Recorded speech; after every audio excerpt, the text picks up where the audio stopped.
you. Thanks everyone for coming to tonight's show. This is Julia Anderson with Real Talk. For Black History Month, we are going to give little-known historical facts about, well, Black history. Sitting in our chair tonight is Dr. Brianna Jackson. Welcome to our show, Dr. Jackson. Thank you for having me here. Tell us a little about yourself. I have a PhD in African Studies with an emphasis on world history.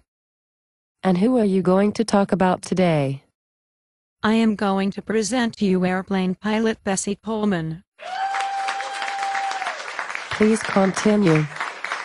Bessie Coleman was born on January 26, 1892 to an African-American mother and a Choctaw Cherokee African-American father. At a young age, Bessie's family moved to Waxahachie, Texas.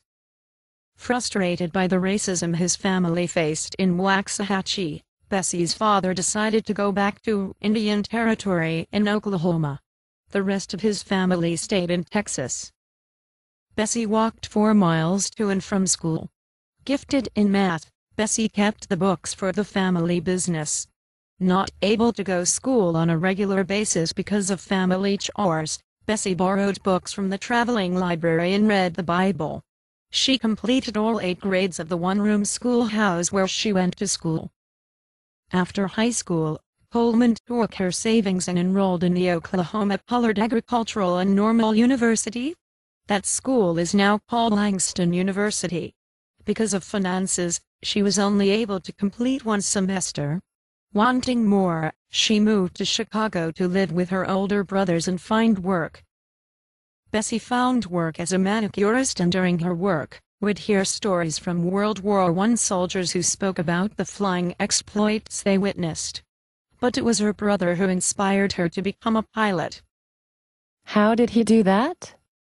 Her brother John, a veteran, chided Bessie about French women being better than American women. That was all Bessie needed to hear. She decided then and there to become a pilot. But it wasn't going to be easy. Coleman tried to enroll in aviation classes in America but was turned down. One reason was because she was a woman, and the other because she was black. Remembering that her brother said France was colorblind, Bessie decided to go to France and learn to fly planes.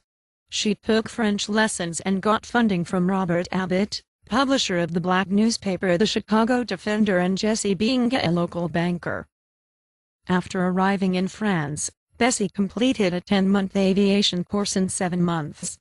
On June 15, 1921, Coleman received her license from the renowned Federation Aeronautique International.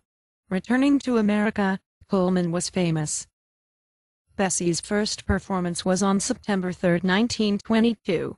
Her air show was praised by both white and black media alike. Interviewers noted her intelligence, self-assurance, and eloquence. Her Jenny planes were Army surplus and not always in the best condition. I can believe that.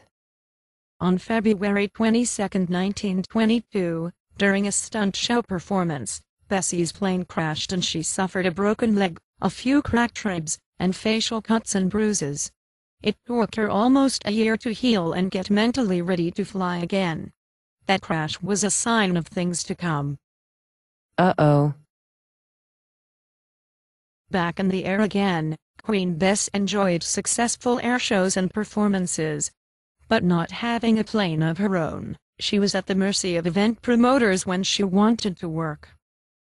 Getting the funding for her own plane, Bessie and her mechanic, William Wills, set off to test the plane and look for spots for her newest flying endeavor, parachuting. Not wearing a seatbelt, the plane went into a nosedive and flipped over. Bessie was thrown from the plane and died on impact. Wills was unable to right the plane and the plane crashed.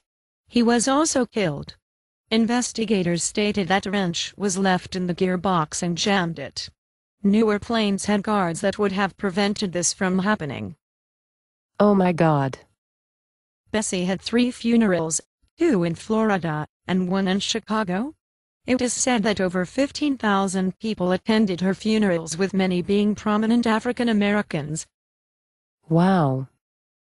Bessie never got to see her dream of starting an aviation school, but many started after her death.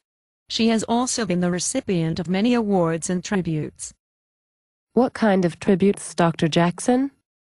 Well, a second-floor conference room in the Federal Aviation Administration in Washington, D.C. is named after her. In 1990, Mayor Richard Daley named a road near O'Hare Airport Bessie Coleman Drive. In 1995, her likeness was put on a stamp and she was inducted into the Women in Aviation Hall of Fame. Wow, that is impressive. Oh no, there's more. In November of 2000, Coleman was inducted into the Texas Aviation Hall of Fame. In 2004, a small park on Chicago's South Side was named Bessie Coleman Park. And in 2007, a street in Frankfurt, Germany was named after her. Awesome. I guess she really was an international aviation star. She most certainly was. Thank you, Dr. Jackson, for this inspiring presentation. Thank you for having me here today.